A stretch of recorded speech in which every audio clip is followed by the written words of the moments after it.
திருவாக்கும் செய்கருமும் கை கூட்டும் செஞ்சொல் பெருவாக்கும் வீடும் பெருக்கும் உருவாக்கும் மாதலால் வானோரும் யானை முகத்தானை காதலால் கூப்புவார் தம் கை.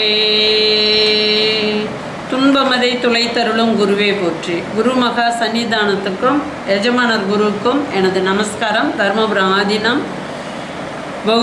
ஜோதிட வகுப்புகளில் என் தந்தையான ஏஎன்கே நல்லகுருந்தப்ப சுவாமி அவர்களுக்கும் எனது வணக்கத்தை சொல்லிக்கொண்டு, இன்று பஞ்சாங்கம் எப்படி பார்க்கிறது அப்படின்றத பற்றி பேச போகிறோம். பஞ்சாங்கம் பார்க்குறதுல பஞ்சாங்கத்தில் இருக்கிற இன்ஃபர்மேஷன் என்ன இருக்கும்னா,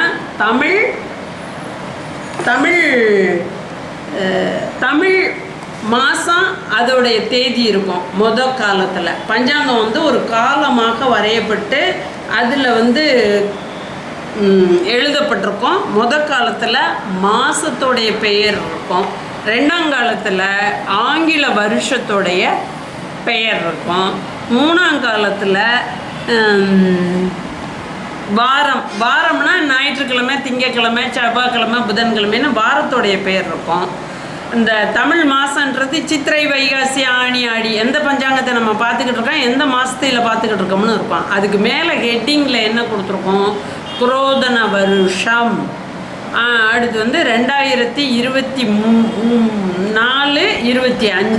அப்படின்னு போட்டு அந்த தலைப்பு இருக்கும். அதில் அந்த பேஜ் இருக்கும். பேஜில் ஒவ்வொரு மாதத்துக்கும் ஒரு பேஜ். அந்த ஒவ்வொரு பேஜ்லேயும் முதல்ல தமிழ் மாதம் தேதி, ரெண்டாவது ஆங்கில மாதம் தேதி, மூணாவது வாரத்தோடைய பெயர், திங்கள், செவ்வாய், எந்த கிழமையில் இருக்குது, என்னென்ன தேதி அப்படின்னு. அதுக்கப்புறம் திதி இருக்கும். 4 திதி, நட்சத்திரம், யோகம், கரணம், பஞ்சாங்கத்தோட 5 அங்கமும் இடம்பெறும். அதுக்கப்புறம் நட்சத்திர தியாஜ்யம் அப்படின்னு இருக்கும். நட்சத்திர தியாஜ்யம்னு இருக்கும். அதுக்கு அடுத்து அன்னைக்கு என்ன கிழமை, என்ன நட்சத்திரம், அன்னைக்கு எத்தனை நேத்திரம் இருக்குது அப்படின்னு கண் பார்வை, யூனிவர்சலில் இருக்கக்கூடிய நட்சத்திரங்களுடைய பார்வை எப்படி இருக்குது அப்படின்னு அதில் போட்டிருக்கோம். அந்த பார்வை. அடுத்து ஜீவன்னு ஒன்று இருக்கும், தியாஜ்யம்னு ஒன்று இருக்கும், நேத்திரம்னு இருக்கும், நட்சத்திர தியாஜ்யம்னு இருக்கும், நேத்திரம்னு இருக்கும், ஜீவன்னு இருக்கும். அதுக்கப்புறம்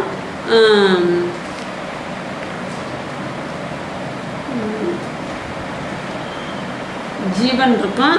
அடுத்து அமிர்தாதி யோகங்கள் அப்படின்னு சாதாரண அந்த நட்சத்திரத்துக்கு இன்ன கிழமை அன்னைக்கு என்ன யோகம் அப்படின்னு இருக்கிறதுனால நட்சத்திரத்தை வச்சு ஒவ்வொரு கிழமைக்கும் என்னென்ன யோகம் இருக்கோ அந்த அமிர்தாதி யோகங்கள் பற்றி இருக்கும். அதுக்கப்புறம் நம்ம விவாக சக்கரம், நட்சத்திரம், ஜீவன் அதை பற்றி பேசணும்.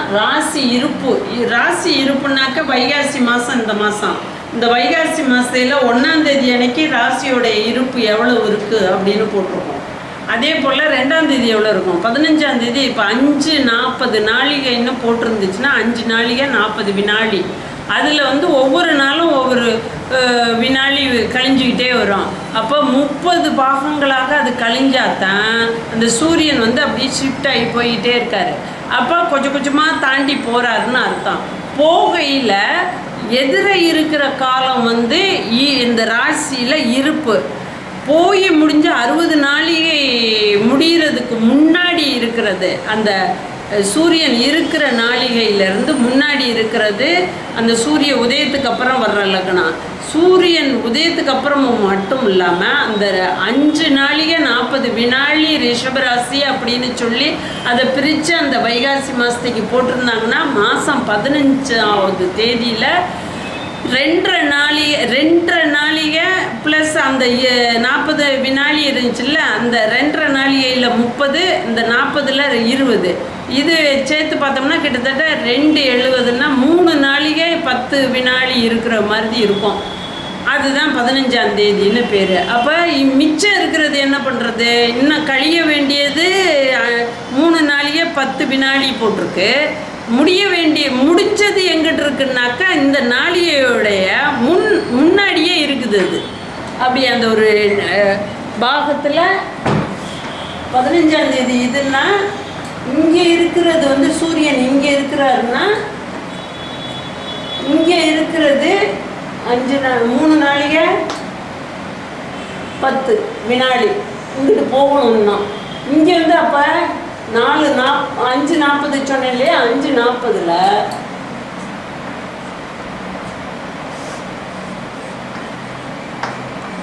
இந்த 2:20 நாளிகை இந்த சைடு போயிருக்கு, கடந்து வந்துட்டோம். அப்போ சூரியன் உதிச்சதுக்கப்புறம் இவ்வளோ நாளிகை இந்த லக்னத்தில் இருக்குது, ரிஷப லக்னத்தில் வைகாசி மாதத்தில். சூரியன் உதிக்கிறதுக்கு முன்னாடி இவ்வளவு நாளிகை இருக்கு. ஆக மொத்தம் இது பிரம்ம முகூர்த்தமாக இருக்கக்கூடிய காலையில் 4 to 5க்குள்ள அந்த 2.5 நாளிகை கவர் ஆகும். 5 to 6 வரைக்கும் 5 to 6 வரைக்கும் இது கவர் ஆகும். 6க்கு சூரிய உதயம், 6லேருந்து 7:30 வரைக்கும் இங்கே இருக்கும். இப்படி அந்த லக்னம் இருக்கும், ரிஷப லக்னம். அப்படித்தான் அந்த இது இந்த இடத்த ராசி இருப்புன்னு சொல்றோம் இல்லையா, இதுக்கு பார்க்கணும். அடுத்து வந்து அகஸ் அப்படின்னு இருக்கு. வார சூளைன்னு ஒவ்வொரு வாரத்துக்கும் ஒரு திசை வந்து சூளையாக இருக்கும். அந்த திசையில் போகக்கூடாது. யோகினி அப்படின்றது அது வந்து யோகினி கணக்கு ஒன்று இருக்குது, இதையும் பார்க்கணும். இதெல்லாம் பார்த்தோம்னாக்க பஞ்சாங்கம் நல்லா விவரமாக பார்த்து எடுத்து சொல்கிற மாதிரி இருக்கும். இப்போ வந்து நட்சத்திரம் ஓஹோன்னு இருக்கும். அட்சய திருதிகை திதியில் தங்கம் வாங்கணும்னு சொல்லுவாங்க. அட்சய திருதிகை திதி 60 நாளிகை இருக்கும். அது சித்திர மாசத்துல திருதிகை திதியை 60 நாளிகை இருக்கும். எப்போ தங்கம் வாங்கணும்னு கேட்டால் அட்சய திருதிகை திதியில் கடக லக்னத்தில் தான் தங்கம் வாங்கணும். அப்போ சித்திர மாதத்துக்கு கடக லக்னம் எப்போ வரும் அப்படின்னு பார்த்தோம்னா, சித்திர மாதத்துக்கு 5 நாளிகைன்றது சித்திர மாதம் மேஷ ராசியில் சூரியன் வந்து உதித்து 5 நாளிகை வரைக்கும் மேஷ ராசி, அந்த மேஷ ராசியோடைய இது அமைப்பு இருக்குது. அதுக்கப்புறம் 2 நாளிகை ரிஷபம் இருக்குது, 5 நாளிகை. அப்போ 5 10 காலையில் 10 மணி எழுதி ரிஷப லக்னம். அதுக்கப்புறம் ஒரு 5 நாளிகை 2 மணி நேரம் 12 மணி எழுதி மிதுன லக்னம். அதுக்கப்புறம் 5 நாளிகை 12 to 2 வரைக்கும் கடக லக்னம். அப்போ கடக லக்னத்தில் அட்சய திருதிகையில் லக்னம் கடகமாக இருக்கணும், திருதிகை திதியாக இருக்கணும், நட்சத்திரம் ரோகிணியாக இருக்கணும். சித்திர மாசத்துல ரோகிணி நட்சத்திரத்தில் தான் அட்சய திருதிகை வரும். அது மேபி ரிஷப லக்னத்தில் இருக்கிற கார்த்திகை நட்சத்திரத்திலிருந்து அட்சய திருதிகை தொடங்கி ரோகிணி நட்சத்திரம் வரைக்கும் வியாபிச்சு இருக்கலாம் இந்த 60 நாளிகை. இது கார்த்திகையாக இருக்கும், இது ரோகிணியாக இருக்கும். ஆனால் ரோகிணி முழுசுமே திருதிகை திதியில் இருக்காது, கார்த்திகை முழுசுமே திருதிகை திதியில் இருக்காது. அப்போ கடக லக்னம், லக்னாதிபதி யாரு? சந்திரன். அந்த சந்திரன் எப்படி இருப்பார் கடக லக்னத்தில்? ரிஷபத்தில். இது ரோகிணி நட்சத்திரம்னா ரிஷபம் 2வது லக்னமான ரிஷபத்தில் இருப்பார். அப்படி ரிஷபத்தில் இருக்கும்போது ரிஷப லக்னம் சந்திரன் இருந்தால் சந்திரன் உச்சம், லக்னாதிபதி உச்சம். அப்போ 1/2 கிராம் வாங்கி வச்சாலும் அந்த வருஷத்தில் எப்படியாவது ஒரு 10 பவுனாவது பிள்ளைகளுக்கு வாங்கி வச்சிடலாம். The accumulation of column is the God. ரிச்சுவாலிட்டியோடைய அக்குமுலேஷன் தான் கடவுள். கடவுள் தான் காலம். காலத்தை வந்து ஜோதிடர்கள் மட்டும்தான் கடவுளை ஆக்க முடியும், கடவுளை கண்டுபிடிச்சி சொல்ல முடியும். ஆக்குறது இல்லை, அவங்க எதையும் ஆக்கவும் இல்லை அழிக்கவும் இல்லை, அவங்க கண்டுபிடிச்சி சொல்கிறாங்க. ஏன் அட்சய திருதிகைக்கு தங்கம் வாங்கணுன்ட்டு நாள்லே உனக்கு தெரியுது அட்சய திருதிகை ஸ்டார்ட் ஆகிடுச்சுன்னு. சரி போ, லலிதா ஜுவல்லரிக்கு போ, எங்கே வேணா போய் வாங்குவேன். ஆனால் அன்னைக்கு என்ன லக்னமாக இருக்கும்? இப்போ வந்து கடல் லக்னமாக இருக்கும். இப்போ கடலில் இருக்கிறதுக்கு அட்டம் குச்சிது. கள்ளக்கண்டா நாயகானம், நாயகண்டா கள்ளகானம். ரோஹிணி நட்சத்திரம் 2 நாளிகையில் இருக்கு, மிட் நைட்டில் இருக்குது. கடல் லக்னம் மிட் நைட்டில் வராது இல்லையா? லக்னம் வந்து இங்கே வந்து என்ன 1 to 2 தானே நான் சொன்னேன். 12 to 2 5 நாளிகை, 2 மணி நேரம் 5 நாளிகை.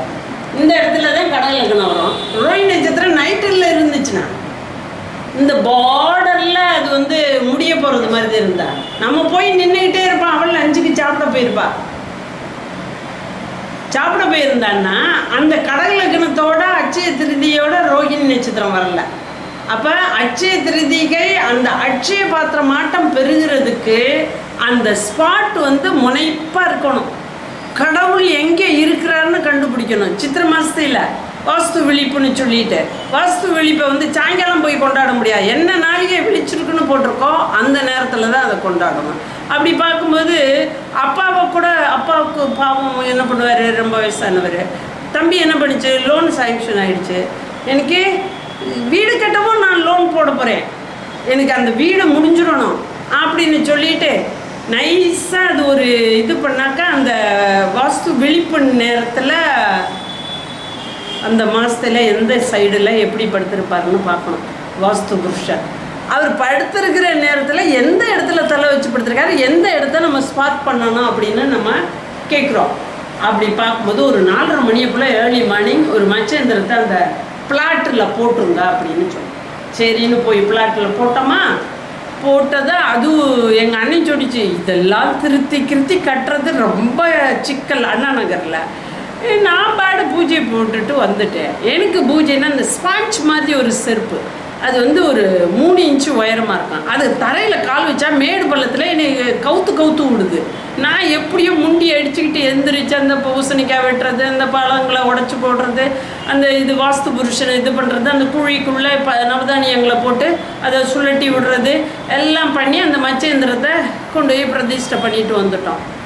ஒரு 3 வருஷத்துக்கு அப்புறம் அவர் வந்து குடி ஊதுறாரு. குடி ஊதையில் என்னை கூப்பிடுறவர் கையெடுத்து கும்பிட்றாரு. அவர் பெரிய ஐஜி கையெழுத்து கும்பிட்றாரு. நீ பூஜை போடாட்டின்னா நான் எப்படி இவ்வளவே 2 பிள்ளைங்களை படிக்க வச்சுக்கிட்டு என் அரசு சம்பளத்தை வாங்கி நான் எப்படி இந்த வீட்டை கட்ட முடியும்? அதுபாடு எனக்கு அதிர்ஷ்டம் சாங்ஷன் ஆகிடுச்சு. ஹவுசிங் போர்டில் வாங்கினேன், இதுவாகிடுச்சு. ஆனால் நீ பூஜை போட்டு கொடுத்த பற்றியா, அதுதான் எனக்கு ஒர்க் அவுட் ஆகிடுச்சு அப்படின்னா. அது எப்படி ஒர்க் அவுட் ஆகுது அப்படின்னா, என்ன மெட்டீரியல் வேணாலும் நீங்கள் யூஸ் படுத்திக்கோங்க, எவ்வளோ வேணாலும் எடுத்து யூஸ் படுத்துறதுக்கு பில்லு. அது மகாலட்சுமின்னு ஒரு ஹார்ட்வேர்ஸ், அது அப்பாவுடைய கிளைண்டோட ஹார்ட்வேர்ஸு. அவர் பாடு கிடுன்னு அவரே எல்லாரையும் வச்சுக்கிட்டு அது பாடு பில்லை மட்டும் கொடுத்து விடுவார். அப்பா கொடுப்பா. வெளிநாடுகளில் இருக்கிறதுனால அவருக்கு ஒரு சிரமமும் இல்லை. இந்த அரசு எம்ப்ளாயி லோனும் பே பண்ணிக்கிட்டு வீடு கட்டின மாதிரி ரெக்கார்டு ஹவுஸ் அவர் இன்னைக்கு நன்றி சொல்கிறார். இப்படி இருந்தா இந்த அந்த அந்த மாதிரி ஆஸ்பீசியஸ் கடவுள் எங்கே அக்குமுலேட் ஆறார்? ரிச்சுவாலிட்டி of the காலக்கணிதம். காலம்தான் கடவுள். இது திடீர்னு ஒரு நாளைக்கு போயிட்டு இன்னைக்கு சித்ரா பௌர்ணமின்ட்டு நம்ம அபிராமி பட்டராட்டம் படுத்துக்கிட்டு சொல்லக்கூடாதுல்ல. என் மன்னனை கூட்டியாந்து மறுபடியும் கேளுங்க அப்படின்னு சொன்னால் அவர்கிட்டையும் அவர் அப்படித்தான் சொல்கிறார். இன்னைக்கு பௌர்ணமி அப்படின்னு அவர் பக்திக்காக அம்மா காது தோட்டை பிடுங்கி அப்படி போட்டு அந்த பௌர்ணமி நிலவை காமிச்சிச்சு. அது அவருக்கு இருந்த பக்தியில் அக்குமுலேட் பண்ணுறாங்க. அன்னைக்கு சித்திரை நாள் பௌர்ணமி இல்லாத நாள் அன்னைக்கே சித்திரையை கொண்டு வந்து விடுறாங்க பக்தனுக்காக. ஆனால் காலம்ன்றது ஜோதிடர் ஒவ்வொருத்தரும் காலத்தை கணித்து தெய்வீகியனாக நாம் காலத்தை அளந்து ஒவ்வொரு கிளைண்ட்டுக்கும் நம்ம ஃபீட் பண்ண கிளைண்ட் என்ஜாய் பண்ணும்போது தான் நமக்கு சந்தோஷம். அவங்க சொல்லுவாங்க, மேடம் என்னன்னு தெரியாது, அது பொருத்தம் இல்லாத ஜாதகம் லவ் பண்ணிவிட்டாங்க, எப்படி கல்யாணம் பண்ணுறதுன்னு தெரியல, இந்த வெள்ளைக்காரனா லவ் பண்ணிருச்சு மக, நீங்கள் ஜோசியர் குடும்பத்தில் பிறந்திருக்கீங்க, நீ யாருக்குள்ள நீங்கள் இருக்கீங்க, என் தம்பிக்கிட்ட போய் ராஜனுக்கிட்ட நீ யாருக்குள்ள இருக்கீங்க, நீங்கள் சும்மா அந்த ஜாதகம் 2ஐயும் பார்த்துட்டு கொடுங்க. ஏன்பா அது குரு பார்வை வந்துடும். என் பிள்ளை 2 பிள்ளையை பெற்றுக்கிட்டாது பெற்றுக்கிற வரைக்காவது அவனோட இருந்து காலம் தள்ளுனா போதும். சத்தியமாக சொல்கிறேன், அங்கே இருக்கிற வெள்ளைக்காரங்கள்லாம் அந்த பயபக்தியோட ஒரே திருமணத்தோட வாழ பழகுறாங்க. அப்போ நம்பிக்கை எப்படி இருக்குதுன்னா, அவங்க அனுபவிச்சதுக்காக அவங்க விட்டு பிள்ளைகளுக்கு அந்த குடும்பத்திலேருந்து சொன்னாலே போதும் என் பிள்ளை வாழும் அப்படிங்கிறாங்க. செய்யாருன்னு ஒரு இடம், அந்த இடத்துல ஒரு ஜோதிடர் இருந்தார். நவாப்புவும் நவாப்புடைய ஹெல்ப்பரும் அங்கே வர்றாங்க. வந்துட்டு நவாப்புடைய மந்திரி அந்த குதிரையிலேருந்து கீழே இறங்கி ஒரு குருவியை இப்படி காமிக்கிறாங்க. குருவியை காமிச்சு, இது பொழைக்கும்னு சொன்னீன்னா இந்த வாழை எடுத்து வெட்டி பிடுவேன், பொழைக்காதுன்னு சொன்னீன்னா கையை விரித்து பறக்க விட்டுருவேன்.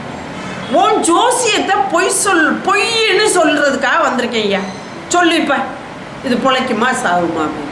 அப்போ பொழைக்குமா சாகுமான்னு சொல்கிறதுக்கு அவர் என்ன பண்ணுறாரு, கொஞ்சம் தியானம் பண்ணுறார். அவர் வந்து தன்னை மெடிடேட் பண்ணி ஒரு ஆத்ம தெய்வீக்கியனாக தன்னுடைய பாடியை என்ன சொல்லியிருக்கேன், மனசால பொய் சொல்லக்கூடாது, வாக்கால் பொய் சொல்லக்கூடாது, உடம்பால் பல உடம்போட உரசக்கூடாது. அப்படி அந்த வாக்கு சுத்தம், மனச்சுத்தம், உடல் சுத்தம், அப்படி 3 இருக்கணும். வாக்கு, காயம், மனசு. வாக்கு, மனம், காயம், அந்த 3 சுத்தமாக இருக்கணும். சுத்தமாக இருக்கிறதோட பூஜைகளையும் எடுத்தா அப்படி அந்த இவைகள் வந்து நமக்கு சார்ஜ் ஆகும். அந்த மாதிரி அவர் சொன்ன உடனே இவர் என்ன பண்ணுறாரு, இப்படி ஒரு சத்த தியானத்தில் இருந்துட்டு சொல்கிற, அது பொழைச்சிக்க போகுதியா அப்படின்னு.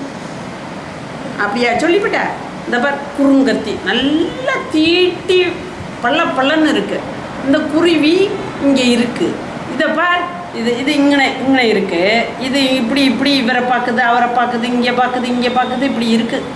அந்த தலையை இப்படி பிடிச்சிருக்காரு, இப்படி வச்சுருக்காரு. இப்படி வச்சுருந்தது இவர் என்ன பண்ணுறாரு, உடையில் இருக்கிற கத்தி எடுத்து அந்த குருவியை அப்படி வெட்டுறாரு. வெட்டுனா அது என்ன பண்ணுது, தலையை கொண்டு இங்கே வச்சுக்கணும். முதல்ல கத்தியில் எதுப்படுது, கட்டை வரப்படுது அப்படின்றார். முடிஞ்சது, குருவி பறந்து போயிடுச்சு. அதுக்கு பேர் தான் தெய்வீக்கியன் அப்படின்னு பேர். இதே போல் தண்டபாணி தேசிகர்ன்ட்டு தருமபுரம் ஆதீனத்தில் முன்னாடி தமிழ் நம்ம ஊவே சாமிநாத ஐயர்லாம் இருந்தாங்கள்ல, அவங்களுக்கெல்லாம் மாஸ்டர் அவர் இருந்தார். அப்போ சமஸ்கிருதத்தில் மாயவரத்தில் ஒரு பட்டிமன்றம் வரப்போகுது, அதுக்கு நீங்கள் தான் போகணும்னு சாமி காத்துக்கிட்டே இருந்து அவருக்கு ஆசீர்வாதம் பண்ணி அனுப்பி விட்டுறாங்க. அவர் போயிட்டு திரும்பி வர்ற வரைக்கும் இந்த சாமி சாப்பிடலை, தர்மபுரம் ஆதீன எஜமானர் சாமி சாப்பிடலை. இவர் என்ன பண்ணுறாரு, அவர் விட்டு பூஜை பெட்டகம் 3 நாப்பில் பூஜை ரூம்லேயே இருக்குது. அவர் இப்படி போனதும் வீட்டில் ஆள் காத்துக்கிட்டு இருக்கு, நீங்கள் வந்ததுமே சாமி கூட்டிகிட்டு வர சொன்னாங்க அப்படின்னு. இவர் அந்த வீட்டுக்குள்ளே வந்தது சிவ பூஜையும் பண்ணலை, ஒன்றும் பண்ணலை. அந்த ஆதங்கத்தோட சரி சாமி கூப்பிட்டா நான் வர்றேன் அப்படின்ட்டு மறுபடியும் அங்கவஸ்திரம்லாம் ஒழுங்காக போட்டுக்கிட்டு இப்படி நடந்து வர்றாரு. நடந்து வரையில் வில்வ மரம் என்ன பண்ணுது, அப்படியே தணிஞ்சு அந்த இலைகளோடு நிற்கிது. அவர் நடந்து வர்ற பாதையில் அவர் என்ன பண்ணுறாரு, இந்த இலையை இப்படி உருவுறாரு. அந்த அவரோட பெட்டகத்துக்குள்ளே இருக்கிற சிவபெருமான் ஆத்ம மூர்த்தி இருக்காருல்ல, அவரை நினச்சி இப்படி போட்டுட்டு இவர் பாட்டு சாமியோடு வரணும். சாமியோடு போனாக்கா அப்புறம் நைட்டு டின்னர் முடிஞ்சுட்டா அவரையும் சாப்பிட வச்சுருக்காரு. வந்து எப்படி இன்னைக்கு நாள் பூஜை பண்ணுறது, மறுநாள் பெட்டகத்தை திறந்தா இவர் எத்தனை இலையை ஆஞ்சு அங்கிட்டு போட்டாரோ அத்தனையும் பெட்டகத்துக்குள்ளே இருக்கான். அப்போ அவர் பூஜை பண்ணிட்டாருன்னு தானே அர்த்தம்.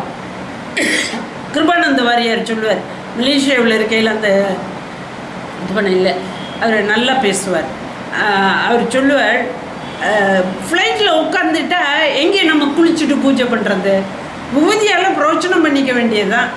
அப்போ நம்ம வந்து வைக்கிற பிளேட்டில் வைக்கிற முட்டை கலந்த கேக்காக இருக்கும், சிவார் போனோம்னா தண்ணியை தொளிச்சு விட்டு சாப்பிட வேண்டியது அப்படிப்பார். அதுபோல் தெய்வீக்கியர்கள் தியானங்கள் அப்படின்றது வந்து ஒரு ஒரு மேக்னெட்டை ஆப்ரேட் பண்ணி ஒரு ஆர்மேச்சருக்குள்ளே அந்த கரண்ட் ப்ரொடக்ஷன் பண்ணுற மாதிரி காலங்கள்ன்றத கணிக்கிறதுக்கு இந்த பஞ்சாங்கத்தில் இத்தனை ஐட்டங்கள் கொடுத்துருக்கு. இந்த ஐட்டங்களில் தியாஜ்யம்னா என்ன, ஜீவன்னா என்ன, நேத்திரம்னா என்ன அப்படின்னு நம்ம தெரிஞ்சு காட்டினா, மலேசியாவில் ஆதீஸ்வரன் கோயிலில் கிளாங்கில் இதில் கேஎல்ல ஆதீஸ்வரன் கோயிலில் பிஜே ஓல்டு டவுனில் இருக்க அந்த கோயிலில் ஒரு ஐயர், அவரை வந்து ஒரு 12 மணிக்கு கோயில் சாத்துற நேரத்துக்கு ஒரு மனுஷி வந்து கேட்குது, எனக்கு கல்யாணம் பண்ணி வைக்கணும் என் பொண்ணுக்கு அப்படின்னு. இவர் 4 மணி 3 மணி 2 மணிக்கு இது கொடுக்குறாரு முகூர்த்தத்தை. நான் கூப்பிட்டுட்டு என்னப்பா அப்படி பண்ணுறியே இதை நான், அக்கா ஊரில் நான் வீடு கட்டிக்கிட்டு இருக்கேன், எனக்கு வருமானத்தை உண்டு பண்ணாதான் நான் வீடை கட்ட முடியும், நீங்கள் வந்து அதெல்லாம் ஒன்றும் சொல்லாதீங்க, இது எல்லாம் என்ன 3 மாதம் வாழுங்களா கல்யாணம் கட்டிக்கிட்டு, அவ்வளோதான். எனக்கு கோயில் லீவாக இருக்கிற நேரம் 12 to 4, இதுக்குள்ளே முகூர்த்தம் ஒரு 5-6 கல்யாணம் பண்ணிட்டு வந்துடுவேன். அது ஒரு கலெக்ஷன். நான் வந்திருக்க விசாக்குள்ளே நான் ஊரில் கட்டுற வீட்டை ஃபினிஷ் பண்ணிட்டு போகணும். அதில் என்ன மிஸ் பண்ணுறோம், முகூர்த்தத்தை மிஸ் பண்ணுறோம். அப்போ ஐயர்கிட்ட போய் ஜாதகம் எழுதி கொடுன்னா, ஐயர் வந்து அஸ்ட்ராலஜி படித்தவர் இல்லை, அவர் பஞ்சாங்கத்தை பார்த்து அந்த இதுவை கட்டத்தை போட்டுட்டு லக்னம் குறிக்காமல் எழுதி கொடுத்துருவார். இன்னைக்கு அனுசரி நட்சத்திரத்தை பிறந்திருக்கு, இந்த குழந்தை ராசி வந்து விருச்சிக ராசி இதாருக்கு ஜாதகம்னு கொடுத்துருவார். எடுத்து பார்க்குற ஜாதகங்கள் எல்லாம் லக்கணமே இருக்காது, பஞ்சாங்கத்தை பார்த்து எழுதியிருக்கோம்.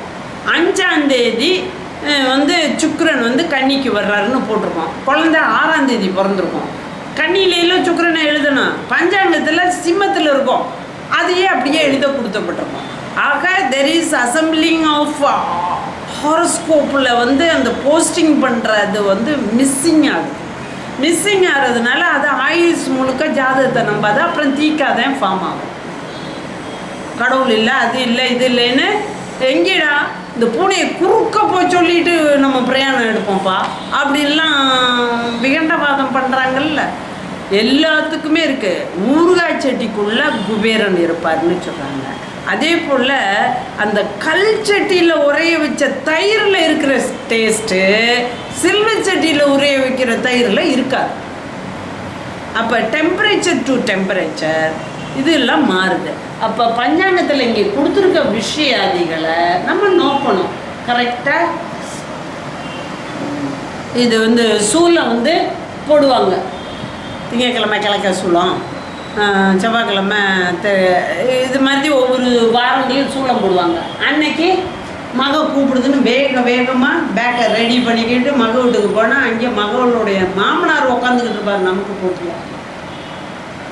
எப்படி அங்கே நல்லா இருந்துட்டு வர முடியும்? சண்டையும் சச்சரவுமா கிளம்பி வர்ற மாதிரி தான் இருக்கும். நீ ஐயா என் பொண்ணுக்கு இவ்வளோ நகை போடுறேன்னா நீ போடலைன்னா அவங்க 2 பேரும் பொருத்திக்கிடுவாங்க.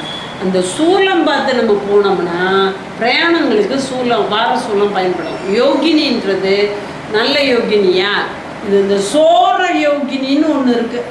அப்போ போய் பொண்ணை சடங்கை சுற்றி அந்த நேரத்தில் வீட்டுக்குள்ளே அழைச்சிக்கிட்டு வந்துடும். இந்த புஷ்பவதி ஆகி சடங்கை சுற்றி வீட்டுக்குள்ளே அழைச்சிக்கிட்டு இருக்கோம். அது கரெக்டாக காலேஜ் படிச்சுட்டு எக்ஸாம் முடித்த உடனே அப்பனுக்கு தெரியாமல் காதலனோட அது பாடு போயிடும். சோரம்னா என்ன அர்த்தம்? போகிறதுன்னு தானே அர்த்தம். இவங்க பெருசாக பெருமையாக கல்யாணம் பண்ண முடியாமல் போவாங்க. இப்போ each and every thing have its own important. அந்த இம்பார்ட்டண்ட் ரிச்சுவாலிட்டிகளை நம்ம பொருத்தி பார்க்குறதுக்கு தான் பஞ்சாங்க புத்தகம், அந்த பஞ்சாங்கம் படிக்கும் முறை அப்படின்னு இருக்கு. அப்போ இப்போ வந்து 5 4 திதி நட்சத்திரம் யோகம் கரணம் 5ஐயும் முடித்ததுக்கு அப்புறம் தியாஜியம் நட்சத்திர தியாஜியம்னு ஒன்று இருக்குது. அந்த விஷ நாட்கள் அது இதுன்னு இருக்கும். அந்த தியாஜியம் பார்க்குறது, அதுக்கப்புறம் நேத்திரம் பார்க்குறது. அன்றைக்கி 2 நேத்திரமே இருக்காது. முகூர்த்தத்தை வச்சுருப்பேன். சனிக்கிழமை 12 மணிக்கு மேலே நான் வந்துடுறேன் உங்கள் மண்டபத்துக்கு, நீங்கள் ரெடியாக இருந்துக்கோங்கோ, நான் தாலி கட்டினதே எல்லாரையும் சாப்பிட வச்சுருங்கோ அப்படின்னு சொல்லிட்டு பெரிய மண்டபம் பிடிச்சிருப்பாங்க. சீனை மலாய்க்காரன் இவங்கெல்லாம் பொறாமப்படுற அளவு ஒரே தேசஸாக இருக்கும் மண்டபம். அதில் வச்சு கல்யாணம் பண்ணால் 6 மாதத்துல இது கரு விட்டுரும். அது வந்து எனக்கு இப்போ வேண்டவே வேண்டான்னு வர்த்தி விட்டுருவோம். இந்த குழந்தைங்க 2 இது பிரிஞ்சுடுவா. இது சனிக்கிழமை நேத்திரம் இருக்காது, ஞாயிற்றுக்கிழமை நேத்திரம் இருக்காது, ஜீவன் இருக்காது. அப்போ கும்பாபிஷேகம் பண்ணால் ஜீவன் வேணும், கும்பாபிஷேகம் பண்ணால் நேத்திரம் வேணும். நேத்திர ஜீவன் ஹெவனில் ஓப்பன் ஆகியிருக்கிற அன்னைக்கு தான் நல்லதுகள் பண்ணணும். அப்போ தான் அதை உணர்ந்து நல்லது கெட்டதுகளை அனுபவிக்க முடியும். என்று சொல்லிக்கொண்டு பஞ்சாங்கம் படிக்கிற முறைகள் எதுக்கு, பஞ்சாங்கம் அப்பியர் ஆகக்கூடிய ஐட்டனரிஸ்ன்னு சொன்னேன். தமிழ் மாதம் இந்த மாதிரி வைகாசி மாதம், புரோதன வருஷம் வைகாசி மாதம்னு போட்டிருக்கோம். வைகாசி மாதத்துக்கு கீழே 1ஆம் தேதி 2ஆம் தேதின்னு 31 தேதிகள் போட்டுப்போம். அதே போல் தமிழ் மாதம் மே அப்படின்னு போட்டிருப்பாங்க. மே 15லேருந்து ஜூன் 15 வரைக்கும் வைகாசி மாதம். அப்போ மே 31 இன்னைக்கு நேற்று முடிஞ்சிச்சு, இன்றைக்கி ஜூன் 1 ஆயிடுச்சு. இன்றைக்கி வந்து அவங்களுக்கு மாத பிறப்பு. அதுவும் வந்து கேலண்டரில் பஞ்சாங்கத்தில் நம்ம முதல்ல போட மாட்டோம், வைகாசி 1 முதல்ல போடுவோம். வைகாசி 1ன்றது மே 14ஆம் தேதி 15ஆம் தேதி பிறந்துடும். அப்போ 2 இதோடு 2 மாதம் ஒரு தமிழ் மாதத்தையில் கலக்கும் இது ஆங்கிலத்துக்கு. அடுத்து வந்து நாள் இன்றைக்கி என்ன 21ஆம் தேதி, இன்றைக்கி என்ன நாள் அப்படின்னு பார்க்கும்போது சனிக்கிழமை. அப்போ சனிக்கிழமை 1ஆம் தேதி அப்படின்ட்டு பண்ணோம். சனிக்கிழமை அடுத்து 1ஆம் தேதி என்ன, ஜூன் 1ஆம் தேதிக்கு பக்கத்தில் சனிக்கிழமை இருக்கும். அதுக்கு அடுத்து சனிக்கிழமைக்கு அடுத்து திதி இருக்கும். திதிக்கு அடுத்து நட்சத்திரம் இருக்கும். நட்சத்திரத்துக்கு அடுத்து யோகம் இருக்கும். யோகத்துக்கு அப்புறம் கரணம் இருக்கும். இப்போ 5 பொருள் ஆயிடுச்சா, 4 திதி நட்சத்திரம் யோகம் கரணம். 5க்கு அப்புறம் நட்சத்திர தியாஜ்யம்னு எக்ஸ்ட்ரா இருக்கும். 21 பாம்பு பஞ்சாங்கம் ஸ்ரீரங்கம் பஞ்சாங்கத்தை பார்த்தோம்னா அதில் இருக்கும் நட்சத்திர தியாஜ்யம் அப்படின்னு இருக்கும். அதுக்கு அடுத்ததில் நேத்திரம் அப்படின்னு இருக்கும். அதுக்கு அடுத்ததில் ஜீவன் 1 2 அரையா காலா அப்படின்னு இருக்கும். அதுக்கு அடுத்ததில் வந்து நேத்திரம் நட்சத்திரம் தியாஜ்யம் இதெல்லாம் இருக்கும். இதுகளெல்லாம் ஃபிக்ஸ் பண்ணிட்டேன். அந்த நாள் அமிர்த காலம், அந்த யோகம் அமிர்த யோகம். இப்போ ரோஹிணி நட்சத்திரம் வெள்ளிக்கிழமைன்னா மரண யோகம்னு போட்டுக்கணும். அதே போல் ஒவ்வொரு நட்சத்திரம் ஒவ்வொரு கிழமைக்கு அமிர்த யோகம் மரண யோகம் இப்படின்னு யோகங்கள் மாறி மாறி வரும். நட்சத்திரத்துக்கு ஏற்ற மாதிரி கிழமையோடு சேர்ந்து மரண யோகத்தில் அவனுக்காவது பில்லி சூனியம் வைக்கணும்னா வைக்கலாம். புரியுதா? பயன்படுத்தக்கூடாதான்னு கேட்காதீங்க. பயன் எதுக்கு அப்படின்னு சொல்லணும். அதில் வந்து இந்த புவனை காக்கியம் அப்படின்ட்டு ஒன்று இருக்குது. நட்சத்திரம் 4 திதி கரணம் இவைகளெல்லாம் யூஸ் படுத்தி புவனேஸ்வரி சக்கரம்னு ஒன்று இருக்குது. இது பஞ்சபட்சி வரைக்கும் யூஸ் பண்ணி அந்த புவனை சக்கரத்தை வரைவாங்க. அந்த புவனை சக்கரம் வந்து கருவூராருடைய சாஸ்திரம்.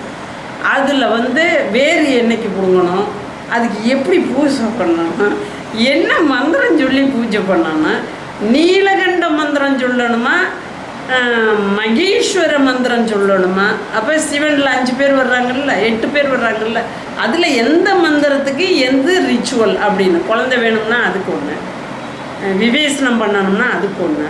அதுபோல் அந்த இதெல்லாம் இருக்குது கர்மாக்கள்லாம் இருக்குல்ல, அதுகளை பிரயோஜனம். அது வெரி ஹை கிளாஸ் ஸ்டடி.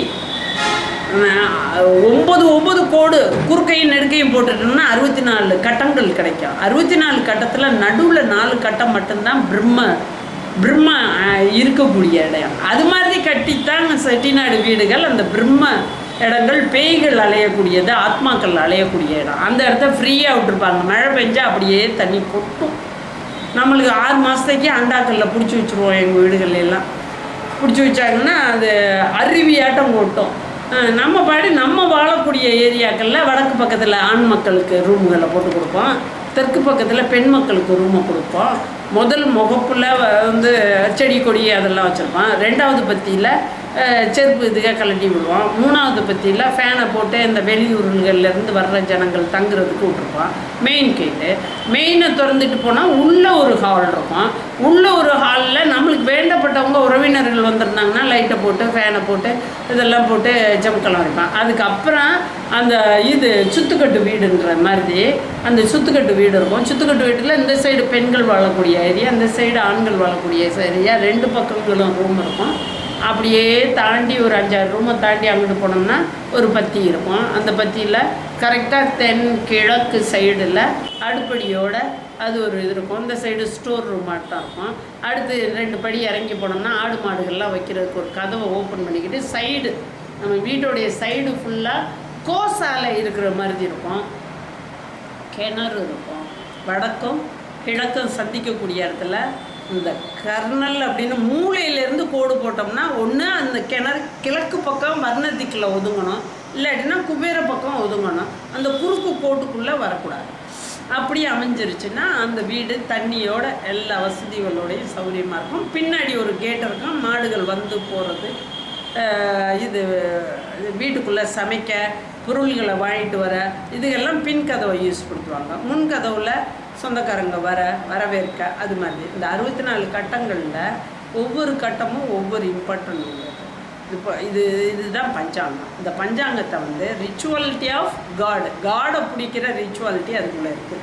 அது நம்ம எடுத்து முகூர்த்தத்துக்கு, அச்சய திருதியை பார்க்குறதுக்கு, பிரயாணத்துக்கு போகிறதுக்கு, அதுக்கப்புறம் திதி தர்ப்பணங்கள் பண்ணுறதுக்கு, இதுக்கெல்லாம் ஃபிக்ஸ் பண்ணுறதுக்கு பஞ்சாங்கத்தை எப்படி படிக்கணும் அப்படின்னா முதல்ல லேர்ன் பண்ணணும். அதில் இப்போ இன்றைக்கி 7 ஐட்டத்தை எழுதி போட்டுட்டேன், பிரயோகம் பண்ணுற வித்தையை சொல்லிட்டேன். அடுத்த வாரத்தில் இந்த இதுகள் எதுக்கு நம்ம யூஸ் படுத்துகிறோம் அதோடைய இது என்னன்ட்டு கொடுத்த லெசன் வரைக்கும் கொடுத்துறேன். அதுக்கப்புறம் இந்த பஞ்சாங்கத்தில் இன்னும் அடுத்தடுத்து என்னென்ன பார்க்கணுமோ அது ஒரு தலைப்புகள் இருக்குது, ஒரு 20-30 தலைப்பு. அகஸ்னா அது பயன்படுத்தக்கூடிய நேரங்கள்னு ஒன்று. நஞ்சு இருக்கும். அதாவது 60 நாளிகை ரோகிணி இருந்தாலும் அதில் 55லேருந்து 57 நாளிகை வரைக்கும் அப்படி இருக்கும். அதுகளெல்லாம் நம்ம தெரிஞ்சுக்கணும். ஓகேயா? ஜீவன்னா அது உயிர் இருக்கா இல்லையா, அன்னைக்கு ரோஹிணி நட்சத்திரத்தில் உயிர் இருக்கா இல்லையா அப்படின்ற மாதிரி. அதே போல் சக்கரம்ன்று இருக்குது, விவாக சக்கரம்னு இருக்குது. சீதா விவாக சக்கரம்னா அதுகளை தொட சொல்லுவாங்க, அதுக்கு மேட்சிங் பார்ப்பாங்க, இதுகள்லாம் இருக்குது.